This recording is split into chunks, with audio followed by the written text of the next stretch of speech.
दोस्तों, आज मैं आपके लिए धमाकेदार एक्शन फिल्म लेकर आया हूं, तो आप चैनल को सब्सक्राइब करके बेल आइकन पे क्लिक कर लीजिए। तो बिना टाइम पास किए वीडियो शुरुआत करते हैं। ये आदमी दुनिया का टॉप असैसिन है। उसकी सबसे खासियत ये है कि वो खुद को शिकार का रूप देकर दुश्मनों को करीब लाता है और चुपचाप खत्म कर देता है। लेकिन हाल के दिनों में असैसिन पीट के दिल में एक गहरी चिंता घर कर गई है। उसे साफ साफ एहसास हो गया है कि वो कत्लेआम का आदी हो चुका है। एक खतरनाक लत जो उसकी जिंदगी को खा रही है। संगठन के क्रूर बॉस मेटियो जैसे ही ऑर्डर देता, चाहे पीट उस वक्त परिवार के साथ डिनर कर रहा हो, मीटिंग में व्यस्त हो या गहरी नींद में हो, वो हर चीज को झट से ताक पर रखकर मीटिंग पॉइंट पर हाजिर हो जाता। मिशन पूरा करके लौटता बिना एक पल गंवाए। मॉडर्न वर्कर की दुनिया में ये 24/7 ऑन कॉल वाली आदत बिल्कुल जहरीली है। पीट को लगने लगा कि ये लत उसे इंसान से कातिल मशीन बना रही है। इसलिए पीट ने एक work addiction support group join कर लिया, उम्मीद करते हुए कि जल्द ही अपनी वर्कहोलिज्म की लत से निजात पालेगा। लेकिन उसे अंदाजा न था कि यही कदम उसके लिए जानलेवा खतरे को न्योता दे देगा। दूसरी तरफ असैसिन संगठन के बॉस मेटियो को अचानक एक अधीनस्थ का फोन कॉल आया। उसने रिपोर्ट किया कि ऑफिस में एक बगिंग डिवाइस मिली है और वहां आखिरी बार दिखा था पीट।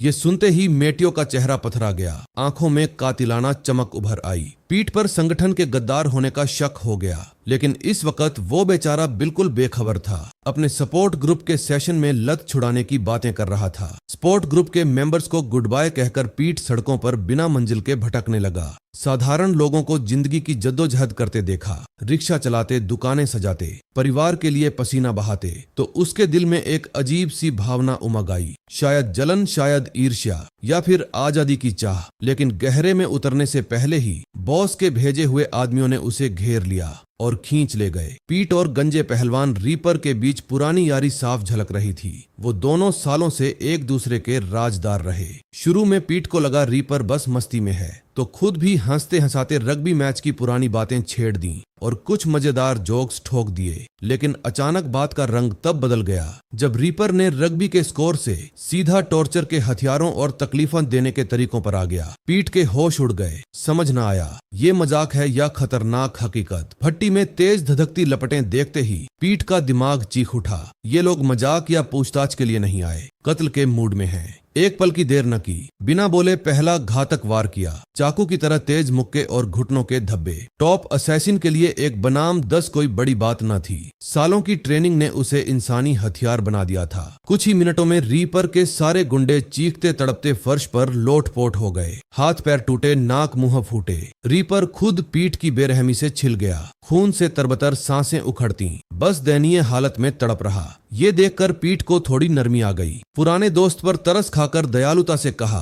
कि तुरंत इमरजेंसी रूम पहुंच जाए। लेकिन हैरानी, इसी वक्त रीपर खून से लथपथ लंगड़ाता हुआ खड़ा हो गया। चाकू लहराता पीट के पास आया और पूछा, तू अभी किससे मिला था? क्या तू असैसिन संगठन को धोखा देने की साजिश रच रहा है? पीट ये सुनकर पूरी तरह हक्का बक्का रह गया, दिमाग घूम गया। जल्दबाजी में सफाई देते हुए पीट ने साफ कहा, भाई मैंने तो बस एक work addiction support group join किया था, जहां एक्सपर्ट्स और बाकी लोग अपनी लतों से लड़ने की बातें करते हैं। मेरा मकसद सिर्फ इतना था कि किलिंग मिशंस की इस जंजीर से बाहर निकलूं, काम और नॉर्मल जिंदगी में बैलेंस लाऊं। परिवार, दोस्ती, वो सब जो इंसानियत का हिस्सा है। संगठन का एक भी राज न खोला, न कभी सोचा धोखा देने की तो बात ही क्या। मैं तो बस खुद को बचा रहा था। लेकिन रीपर ने उसकी एक न सुनी, जिद पर अड़ा रहा, तू गद्दार है। तुरंत हाथ का चाकू पीट की ओर झटका। दोनों फिर से खून की प्यासी जंग में कूद पड़े। पीट को अंदाजा न था कि इतनी चोटिल हालत में भी उसका पुराना दोस्त इतनी ताकत रखता है। खून टपकता हुआ फिर भी कातिलाना हमले बोल रहा था। एक पल की लापरवाही की वजह से पीट जमीन पर दब गया। रीपर ने उसे पटक दिया, लेकिन आखिरी लम्हे में किस्मत ने साथ दिया। ज्यादा खून बहने से रीपर बेहोश हो गया। हालांकि पीट को अभी भी कुछ समझ न आ रहा था कि ये सब हो क्या रहा है। फिर भी उसने रीपर का फोन उठाया, एम्बुलेंस कॉल कर दी। पुराने दोस्त को मरने न देना उसका आखिरी फर्ज था। फिर वो पलटकर चला गया। इसके बाद पीट एक सुनसान बार में पहुंचा, जहां हल्की धुंधली रोशनी और सिगरेट के धुएं का माहौल था। लेकिन अचानक हैरानी, मालकिन मोरा ने उसे देखते ही भवें चढ़ा ली। चेहरा सख्त हो गया। पता चला दोनों के के बीच कभी गहरा रिश्ता था, वो प्यार वाली नजदीकी जो दिल को छू जाती थी। मगर पीठ की काम की दीवानगी ने सब तबाह कर दिया। हर मिशन, हर ऑपरेशन ने उन्हें दूर कर दिया। डेट पर जाने का 1 मिनट भी न मिला, बस वादे और अधूरे सपने बाकी रह गए। मोरा की आंखों में अब गुस्सा था, पुरानी कसक। आखिरकार मोरा ने और बर्दाश्त न किया, खुद ही पहल करते हुए ब्रेकअप कर लिया। वो रिश्ता टूट गया और पीठ के हाथों सिर्फ खालीपन रह गया। खास बात यह कि ये कूल बार मालकिन कोई साधारण औरत नहीं, वो असैसिन ऑर्गेनाइजेशन के किंगपिन मेटियो की बेटी है। खून और रहस्यों की दुनिया में पली बढ़ी, जहां प्यार से ज्यादा बदले की आग जलती है। हालांकि पीठ के दिल में मोरा के लिए अभी भी वो पुरानी कसक बाकी थी, गहरी भावनाएं जो आसानी से मिटती न थीं। लेकिन मोरा को अपने एक्स बॉयफ्रेंड के साथ उलझना बिल्कुल पसंद न था। बिना एक पल की झिझक के उसने सख्त लहजे में हुक्म दिया, बाहर निकल जाओ यहाँ से। पीठ ने यह देखा तो तुरंत अपना पुराना दांव चला, नाटकीय अंदाज में दयनीय बन गया। आंखों में नमी लाकर बोला, मोरा, हालात ने मुझे तड़पा रखा है, बहुत परेशान हूँ। बस थोड़ा शराब चाहिए जो नसों को सुन्न कर दे, भूल जाऊं ये सब। जब मोरा को पता चला कि उसके एक्स बॉयफ्रेंड को उसके बाप ने गद्दार करार दे दिया है तो उसकी भवें तुरंत सिकुड़ गईं। दिल में शक का तीर चुभ गया। उसे लगा पीठ का आज रात यहाँ आना कोई इत्तेफाक नहीं, बल्कि जानबूझकर परेशानी खड़ी करने की साजिश है। बार को या उसके परिवार को निशाना बनाने का ड्रामा। पीठ ने जल्दी जल्दी सफाई दी, नहीं मोरा, ये सब गलत फहमी है, मैं बेकसूर हूँ। मगर मोरा ने एक कानो कान ना सुनी। उसका भरोसा पूरी तरह डगमगा चुका था, आंखों में सिर्फ नफरत और सतर्कता झलक रही थी। ठीक उसी पल जब मोरा पीठ को बार से बाहर का रास्ता दिखाने वाली थी, अचानक पीछे की टेबल पर बैठा एक आदमी खड़ा हो गया। आंखों में खून उमलता आक्रामक कदमों से पीठ की ओर बढ़ा चला। साफ था, ये भी मेटियो के भेजे हुए हिटमैन थे, कातिलों का झुंड जो साए में घात लगाए बैठा था। लेकिन हमलावर ने तुरंत वार न किया। पहले बोसी अंदाज में ठाठ मटकाया, घमंड से भरी आवाज में चिढ़ाया, तेरी औकात गटर का चूहा, यहाँ क्या आया है मरने। इन बेकार की तानों से पीठ को कोई फर्क न पड़ा। वो चुपचाप सह लिया, आंखों में ठंडी चमक लिए। पता चला ये मोटा अंगूठी वाला सरदार का नाम ऑरलैंडो था। इसकी इतनी जलन इसीलिए थी क्योंकि हाल ही में उसने अपनी बेटी के बर्थडे पर पीठ को बुलाया था, मगर पीठ पहुंचा ही न था। पूरी पार्टी में ऑरलैंडो की बेइज्जती हो गई। दोस्तों के बीच सिर झुका दिया उसने। अब ये पुराना हिसाब चुकाने का बदला लेने को बेताब था। घमंडी मुस्कान के पीछे कातिलाना नियत छिपाए। ऑरलैंडो को चमकता हथियार निकालते देख पीठ ने तुरंत हमलावर मुद्रा अपनाई। मसल्स तने, आंखें सिकुड़ी, तैयार जंग के लिए। हालांकि मोरा और पीठ का ब्रेकअप सालों पुराना था, उसके बाप के गुलाम ऑरलैंडो और एक्स बॉयफ्रेंड के बीच आखिरकार पीठ ही ज्यादा भारी पड़ा। दिल की गहराई में वो पुराना बंधन अभी भी जिंदा था, खून से भले ही न सही। मोरा की नजरें अब दुविधा में थीं, लेकिन झुकाव साफ। एक्स को बचाना जरूरी लग रहा था। मोरा के 6 लगातार गोलियों के धमाकों के साथ पीठ से बिद्दे असैसिन तुरंत ढेर हो गए। दोनों की शानदार तालमेल भरी कोऑर्डिनेशन ने दुश्मनों को पल में तहस नहस कर दिया। असैसिनों को जल्दी से कीचड़डेड बना दिया गया। लाशें बिखर गईं। ऑरलैंडो हार मानने को तैयार न था। घमंडी हंसी के साथ खड़ा हो गया। पूरा भरोसा कि मोरा के पास अब गोलियां खत्म। आंखों में विजयी चमक लिए स्नीयर किया, अब क्या कर लेगी। और अगले ही पल ऑरलैंडो को करारा सरप्राइज मिला। मोरा ने जेब से रिजर्व मैगजीन निकालकर पिस्टल रिलोड कर ली। आंखों में ठंडी हत्या की चमक लिए पीठ ने फायदा उठाया। मोरा से गुजारिश की, बेब अपने बाप को फोन कर सफाई दे, ये सब क्या हो रहा है क्लियर कर दे। मगर मोरा ने सख्ती से टका दिया, पीठ मैंने तुझ पर पहले ही बहुत ज्यादा एहसान किया और नहीं, अब खुद संभाल। चाहे वो पुराने दिन थे जब मोरा पीठ के खूनालू युद्ध क्षेत्र साफ करती थी, लाशें हटाती, ट्रेस मिटाती, या आज जमीन पर बिखरे उसके बाप के गुलाम असैसिन। हालांकि मोरा अच्छे से जानती थी कि पीठ गद्दार नहीं है, मगर इस बार उसने ठान लिया वो सिर्फ तमाशबीन बनेगी, कोई दखल न देगी। पीठ को अब खुद ही बाकी बवंडर सुलझाने पड़ेंगे। अकेले में ऑरलैंडो का सामना, कोई बैकअप नहीं। पीठ ने देखा कि मोरा पुरानी मोहब्बत को ठेंगा दिखा रही है, कोई मदद न करेगी।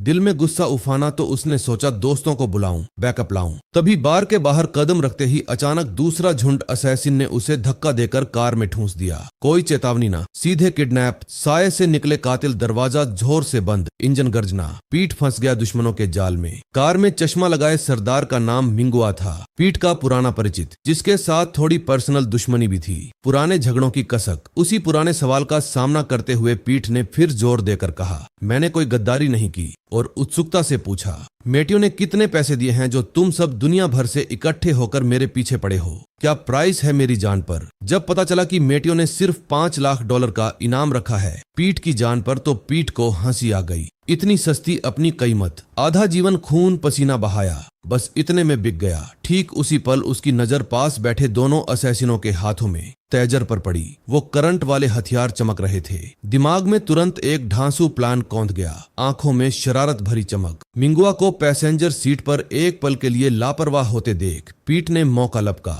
दोनों हाथों से लगातार जोरदार घूंसे बरसाए, चेहरा मुंह पीट दिया, फिर तेजी से सीट बेल्ट खींची और मिंगुआ का गला कस लिया। सांस रुक गई उसकी, आंखें फूटने लगीं। खतरा टलते ही उसने लाशों को सड़क पर पटक दिया, दरवाजे खोले और गुंडों को रोल करके बाहर धकेल दिया। फिर तेजी से ड्राइवर सीट पर बैठा, इंजन स्टार्ट कर धुएं उड़ाते भागा। पीछे खतरा, आगे अनजाना रास्ता। थोड़ी ही देर में पीट एक सुनसान घाट पर पहुंच गया, जहां समंदर की लहरें गरज रहीं और नावें हिल रही थीं। कार से अभी कदम भी ठीक से न रखा था। खड़े होने से पहले ही पीट के सबसे करीबी दोस्त क्रिस ने एलवी गाड़ी से निकलकर बंदूक तान दी, मुंह पर नाल सटाकर रोक लिया। पीट के होश उड़ गए, समझ न आया, मैंने तो बस सपोर्ट ग्रुप ज्वाइन किया था, फिर ये गद्दार का ठप्पा क्यों। सबने उसे बेवफा समझ लिया, यहाँ तक कि बेस्ट फ्रेंड क्रिस भी न छूटा। आंखों में शक और दुश्मनी लिए खड़ा था। पीट ने फुर्ती दिखाई और क्रिस को तुरंत डिसआर्म कर दिया। हाथ मरोड़कर बंदूक छीन ली, फिर सख्ती से सवाल ठोंका, बता ये सब क्या तमाशा है, सफाई दे। मगर क्रिस ने एक कानो कान न सुना, उल्टा खुद ही भड़क गया। गुस्से से लाल आंखों में चीखा, तू सब भुला बैठा, मेरे पास पहुंचने के लिए तूने कुछ न सोचा। मेरी मौजूदा हालत का क्या, मेरे परिवार को जो खतरा तू लाया है उसके बारे में एक मिनट भी न सोचा। क्रिस को लगता था पीट का हर कदम बेहद स्वार्थी था, अपनी जान बचाने के चक्कर में दोस्तों को भी जलाने को तैयार। बातें करते करते उसने बंदूक वापस छीनने की कोशिश की, मगर पीट ने पहले ही मैगजीन निकाल फेंक दी थी। क्लिक की आवाज के साथ खाली पिस्टल रह गई।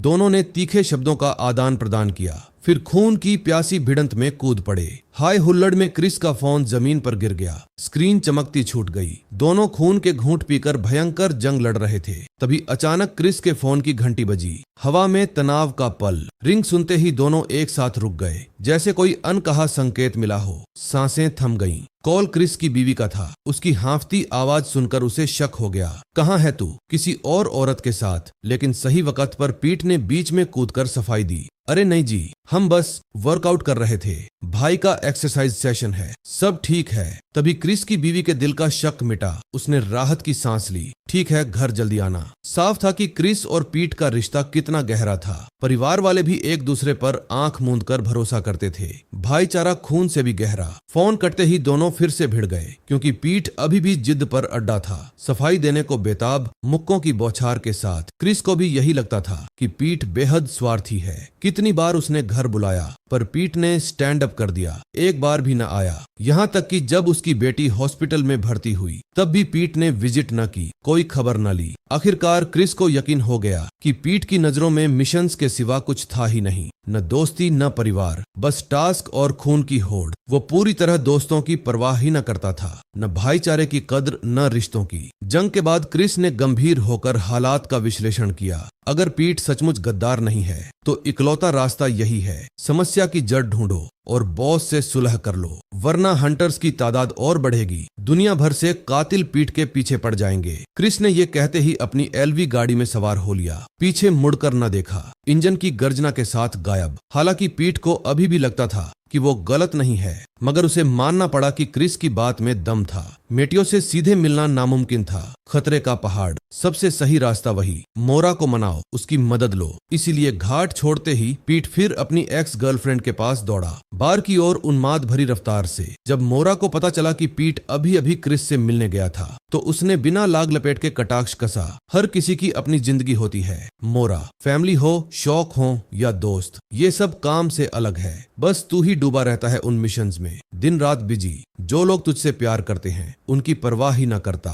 पीट खड़े होकर बहस करने ही वाला था, तलवार निकालने को जीभ सुलगा चुका, मगर बोल पाता इससे पहले मोरा ने ट्रैंक्विलाइजर डार्ट चला दिया। सीधा गले में लगी, आंखें घूम गईं, धड़ाम से गिर पड़ा। Screen transition. पीट एक कमरे में बैठा है, चारों ओर असैसिन ऑर्गेनाइजेशन के सहकर्मी, पुराने साथी घेरे हुए। वो अपनी राम राम सुनाने को मुनहासिर था, तभी अचानक एक मास्कधारी शख्स सामने प्रकट हो गया। चेहरा छिपा, नियत काली। पीट को कुछ समझ पाता इससे पहले 10 बंदूकें सीधी नाल सटा दी उस पर। खतरे की घंटी बजी, लेकिन शुक्रिया, ये सिर्फ एक बुरा सपना था। मोरा को उसकी घबराई पसीने से तर हालत देखकर हंसी आ गई। मजाकिया सा चेहरा लिए ठहाका लगाया, मगर तुरंत फिर गुस्सा फूट पड़ा। दिन में बार में तमाशा किया और रात को यहाँ बेचारा बनकर आ धमका। पीट की शरारतों ने उसकी नाराजगी की आग को और भड़का दिया। मोरा को पूरे यकीन हो गया था कि पीट उसे बस एक औजार की तरह इस्तेमाल करता है। मदद लो, फायदा उठाओ, फिर भूल जाओ। मगर बोलते ही दरवाजा धाड़ से टूट गया। मेटियों के भेजे असैसिनों का झुंड घुस आया। लंबे बालों वाला सरदार आंखों में ठान लिए। बिना वक्त गंवाए उसने हुक्म सुना दिया,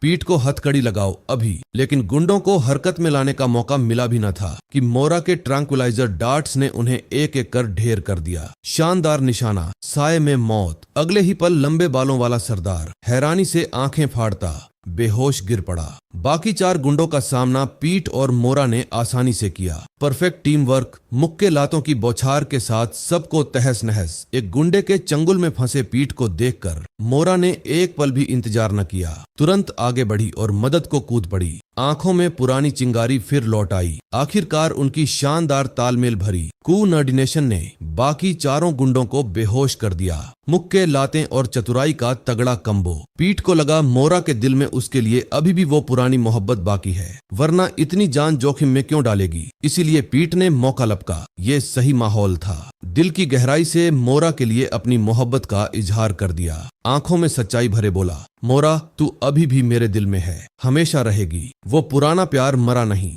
हालांकि मोरा ने उन भावनाओं को सिरे से नकारा नहीं, लेकिन उसे अच्छे से पता था कि पीट की मौजूदा हालत में वो काम और जिंदगी का तालमेल न बिठा पाएगा। फिर खुलकर कबूल किया, पीट तुझसे प्यार तो है, मगर अपने आप से ज्यादा अपनी भलाई पहले। पीट ने मन को कड़ा किया और कहा, मोरा मैं अपनी ये हालत बदलना चाहता हूँ। पहला कदम ये कि बॉस मेटियो से खुद बात करूँ। उसी वक्त मेटियो के ठिकाने पर 3 चोटिल खून से लथपथ असैसिन कराते हुए शिकायत सुना रहे थे।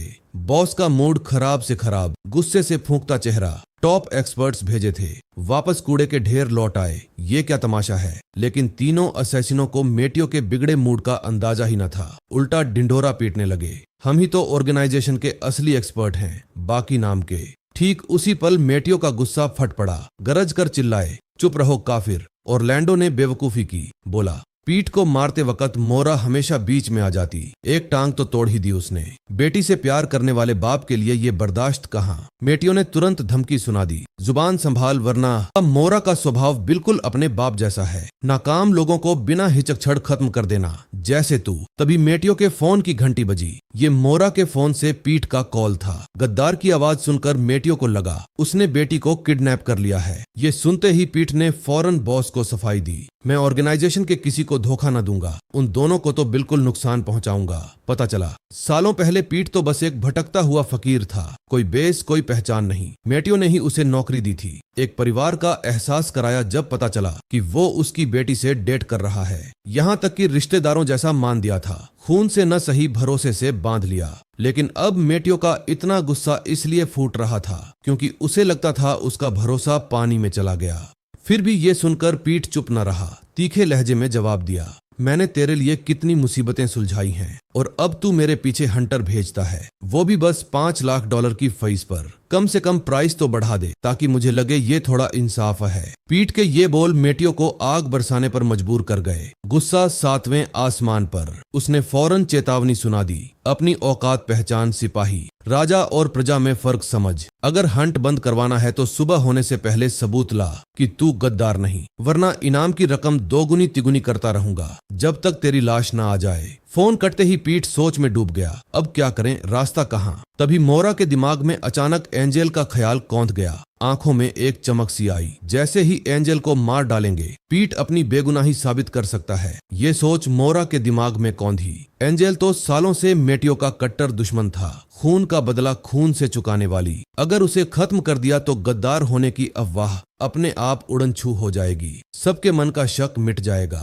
लेकिन मोरा ने चेतावनी भी दी, ये प्लान सचमुच पागलपन है। एंजेल का दाहिना हाथ पिकिनो इस सर्कल में कुख्यात है, शैतान से भी ज्यादा खतरनाक। हालांकि प्लान मुश्किलों भरा था, रिस्क से अटे पटे, लेकिन उनके पास कोई बेहतर रास्ता न था। जान हथेली पर रखकर एक्शन लेना पड़ा। फिर मोरा ने अपना हथियारों का खजाना खोला। अंदर घनीभूत खजाना, चमकते राइफल्स, पिस्टल्स, ग्रेनेड्स का पहाड़। ये सब उसके बाप मेटियो ने ही उसके लिए जमा किया था, बेटी की सुरक्षा के लिए। टाइम की किल्लत थी तो दोनों तुरंत निकल पड़े। जल्द ही एंजेल की इमारत के बाहर पहुंच गए। रात के अंधेरे में छायाएं, हवा में मौत का एहसास। मोरा के स्नाइपर राइफल की कवर फायर के साये में पीठ चुपचाप यार्ड में घुसा। हल्के हल्के कदमों से सांस थामे, एक गार्ड को तेजी से पटक दिया, बिना शोर मचाए कोहनी से निपटाया ताकि अलर्ट न हो। घर में घुसते ही हथियार बदल लिया लकड़ी की मोटी चंगड़ी पर। चुपके चुपके कत्ल का मूड। तभी दूर से ठहाकों की आवाज गूंजी, हंसी का शोर। पीठ ने जाकर चेक किया तो एक गार्ड ड्यूटी पर ही लापरवाह पड़ा मिला। शराब के नशे में धुत, कोल्हू में काजल तमाशा। इसलिए बिना एक शब्द घुमाए पीठ छंगड़ी लहराता हुआ अंदर कूद पड़ा। मगर हैरानी, ये लोग इतने कमजोर निकले, बस 2-4 थप्पड़ों में ढेर। छत पर मोरा उत्साह से ताक रही थी, आंखें चमक रही थीं। पूरी तरह अनजान की पीछे से एक साए सी सूरत धीरे धीरे करीब आ रही थी। खतरे की फुसफुसाहट। पीठ ने अभी गार्डों का काम तमाम किया ही था कि अचानक किसी और से टकरा गया। तभी ढाएं, एक गोलियों का धमाका गूंजा, सन्नाटे को चीर दिया। रात फट गई खून की उम्मीद से। संकीर्ण कमरे में दोनों तरफ खून की होली खेली जा रही थी। मुक्के, लातें, चीखें और हांफती सांसों का तूफान। तभी अचानक चारों ओर खामोशी छा गई, सन्नाटा काटने लायक। पीठ ने कवर के पीछे छिपकर इलाका स्कैन किया, आंखें सिकुड़ी, शिकार का इंतजार। लेकिन ग्रेनेड निकालकर फेंकने ही वाला था कि पीछे से मौत का साया मंडराया। पीठ ने भनक लगली, पोजीशन अंदाजा लगाकर तुरंत पिन खींची, ग्रेनेड दुश्मन के मुंह में ठूंस दी। आंखों में खौफ व धमाके की उलटी गिनती शुरू। धमाके के साथ वो शख्स हवा में बिखर गया, खून और चीखों की बौछार। मगर मुसीबत ये कि अब और ज्यादा दुश्मन उमड़ पड़े, लहर की तरह टूट पड़े। खतरे के उस पल में पीठ ने हिम्मत दिखाई, जमीन के एक गड्ढे में कूद पड़ा, सीधा तहखाने में जा गिरा। किस्मत से मौत के मुंह से निकल गया। सांसें अभी भी तेज, लेकिन सांस लेने का मौका भी न मिला कि तहखाने में भी दुश्मनों की भीड़ उमड़ पड़ी और ज्यादा कातिल छाते हुए घुस आए। पीठ, जो ऑर्गेनाइजेशन का सबसे खतरनाक हिटमैन था, इस छोटे घेरे से बिल्कुल न घबराया। आंखों में शिकारी की चमक। शिकार को तलाशते दुश्मनों का फायदा उठाकर वो चुपचाप कवर के पीछे छिप गया, धैर्य से प्रे का इंतजार करते हुए, एकदम सही पल पर कातिलाना वार करने को तैयार। पीठ तहखाने की गहराइयों में और अंदर घुसा, टारगेट एंजेल को खोजते हुए। आंखें चारों ओर स्कैन, हर साए पर शक। उसे अभी तक खबर न थी कि मोरा पकड़ी जा चुकी है, दुश्मनों के चंगुल में फंसी। दूसरी ओर मोरा को चाय के बहाने बुलाया गया था। सामने लाल ड्रेस वाली खूबसूरत औरत बैठी मुस्कुराती। इस मिशन का टारगेट एंजेल, शहद में डूबी जहर की चाय थमाए। सालों से एंजेल और मेटियो का खुला पर्दे के पीछे खून का खेल चल रहा था। आपस में टकराव, साजिशें और बदले की आग। इसलिए मेटियो की बेटी मोरा से वो बिल्कुल अपरिचित न थी। चेहरा पहचाना हुआ। एंजेल ने शहद भरी आवाज में सवाल किया, मोरा, तेरे पास तो अच्छी जिंदगी थी, फिर मेरी हत्या का रिस्क क्यों? कोई बाहर वाला तेरे लिए इतना खास है क्या, जो जान पर खेल रही है? एंजेल और मेटियो सालों से कट्टर दुश्मन थे, खून के रिश्ते से भी गहरी नफरत। फिर भी बीच में एक नाजुक तालमेल का संतुलन कायम था। न तो पूरा तबाह, न पूरी जीत। ज्यादातर एंजेल के धंधे कानून की धार पर चलते थे, मगर मोरा को उसका हर तरीका नापसंद था। साधन की पाबंदी न करना, बेपरवाह बर्बरता। मोरा ने उसके शब्दों को ठुकरा दिया, आंखों में ठंडी नाराजगी लिए। तेरी बातें मुझे नहीं छू सकती। लेकिन जैसे ही माहौल तनावपूर्ण होने लगा, एंजेल ने अचानक सब्जेक्ट चेंज कर दिया और मोरा के भाई का जिक्र किया। मोरा के चेहरे के हाव भाव से साफ झलक रहा था कि उनके बीच कोई और पुराना बैर है, गहरी कसक। पता चला कई साल पहले मोरा का भाई एंजेल के साथ धंधा कर रहा था, मगर एक हादसे की वजह से वो बुरी तरह मारा गया। खून का रिश्ता टूटा, बदले की आग सुलगती रही। ये भी मेटियो और एंजेल के बीच दुश्मनी की एक बड़ी वजह थी। भाई का खून अभी तक सूखा न था, बदले की आग सुलग रही। तभी हालात और गरमाने ही वाले थे कि बाहर से जोरदार धमाका गूंज गया। आग और धुएं की गंध हवा में फैल गई। सहायक पिकिनो ने आवाज सुनी और तुरंत चेक करने बाहर निकल गया। एंजेल को भी हालात ठीक न लगे। उसने फौरन हथियार उठा लिया, किसी भी पल के हमले को तैयार, आंखों में सतर्कता की चमक। उसी वक्त पिकिनो को टारगेट दिख गया, पीठ का साया तहखाने से ऊपर। कुछ हरजाना देखते ही उसने ताबड़तोड़ गोलियां बरसाईं। बंदूक की गर्जना गूंजी, पीठ को टालने का मौका न मिला। एक गोली बगल से छू गई, खून रिसने लगा, दर्द की चुभन। शख्स करीब आता देख पीठ ने झट से हथियार फेंक कर उसका ध्यान भटकाया। धमाके जैसा डायवर्शन, फिर फुर्ती से पोजीशन चेंज कर ली। नया कवर, नई सांस। लेकिन पिकिनो एंजेल का सबसे काबिल सहायक, कोई कमजोर खड़ी न था। तेज, चालाक और खून से सना योद्धा। गतज में फंसे पीठ ने आखिरी दांव चला, एकमात्र फ्लैशबैंग फेंक मारा। चमक और धमाके से पिकिनो के कनपटे फटते फटते बचे। कानों में खनखनाहट। दुश्मन के दर्द का फायदा उठाकर पीठ बिना झिझक आगे कूद पड़ा। मुक्के और लातों की बौछार तैयार। आखिरी वार को बेताब। पिकिनो भारी चोटिल था, मगर पीठ को उस पर कोई भारी पड़ाव न मिला। दोनों बराबरी पर खून पसीना बहाते। जंग धीरे धीरे चरम पर पहुंची। दोनों की ताकत काफी कम हो चुकी थी, हाँफते लड़खड़ाते। अब फैसला असली सहन शक्ति का था, आखिरी सांसों का इम्तिहान। पीठ को एहसास हो गया कि ऐसे लंबी लड़ाई नहीं चला सकता। सुबह होने को है, मेटियों के तय वक्त से बाहर हो जाएगा, सब बर्बाद। इसीलिए पीठ ने फुर्ती दिखाई, पीछे से एक प्लास्टिक बैग खींचा और पलक झपकते दुश्मन के सिर पर कस दिया। हवा का रास्ता बंद। फिर मौका लपक कर उसे जमीन पर पटका, दोनों हाथों से गला दबाया। सांसें थम गईं पिकिनो की, आंखें फूटने लगीं, जब तक पूरी तरह स्थिर न हो गया। बेजान लाश। दूसरी ओर धमाके की गूंज एंजेल के ऑफिस तक पहुंच गई। कांप उठी दीवारें। तनाव चरम पर। एंजेल को अभी कुछ समझ भी न पाया था कि मोरा ने बिजली की फुर्ती दिखाई, उसकी पिस्टल छीन कर फेंक दी, हथियार रहित। माफिया बॉस की बेटी का दम सचमुच अलग था। पहले राउंड में एंजेल को उसका कोई मुकाबला न मिला,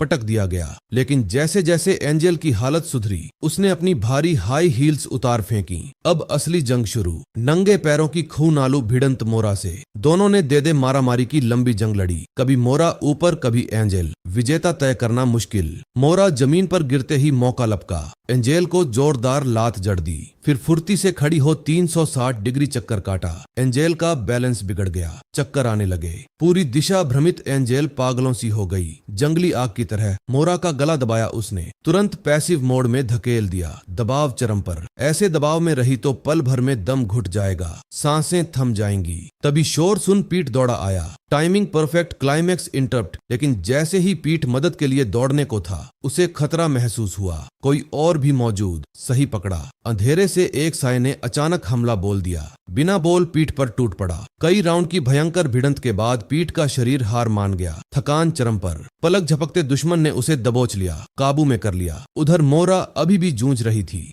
आखिरी ताकत झोंकते। जान मौत के ठहरे पल में मोरा को जमीन पर तार मिला। तीखे सिरे से एंजेल की बांह कसकर जकड़ा। मुश्किल से बंधन से छूटी सांसें, लेकिन पागल एंजेल रुकी ही ना। इस बार मोटी किताब उठाई और मोरा के गले पर जोर से दाब दिया। ठान ली थी खुद खत्म करने की। पास ही पीठ भी वैसी ही कशमकश में फंसा। दोनों की हालत एक जैसी खतरनाक, सांसें थमने को बेताब। अगर वक्त रहते कुछ न किया तो दोनों का दम घुट जाएगा, सांसें थम जाएंगी। पीठ ने मोरा का तड़पता चेहरा देखा, पता नहीं कहां से हिम्मत जुटाई। उसने ग्रेनेड का पिन खींचा और जोर से दुश्मन के मुंह की तरफ फेंक मारा। धमाके के साथ पीठ मुश्किल से बचा उस शख्स से। आग और धुएं का गुबार। फिर पीठ निशाना एंजेल के सामने पहुंचा। पूरी ताकत झोंक एक जोरदार मुक्का जड़ा। इस मुक्के ने सीधे एंजेल का आगे का दांत उड़ा दिया। खून बहने लगा मुंह से। गुस्से से भरी मोरा आगे कूदी और वो गोली, जो कभी उसके भाई की जान ले चुकी थी, एंजेल के मुंह में ठूंस दी। बदला पूरा। जल्दी ही एंजेल मुंह से झाग निकालने लगी। जमीन पर दर्द से तड़पती रही। आखिरकार पूरी तरह स्थिर हो गई, बेजान।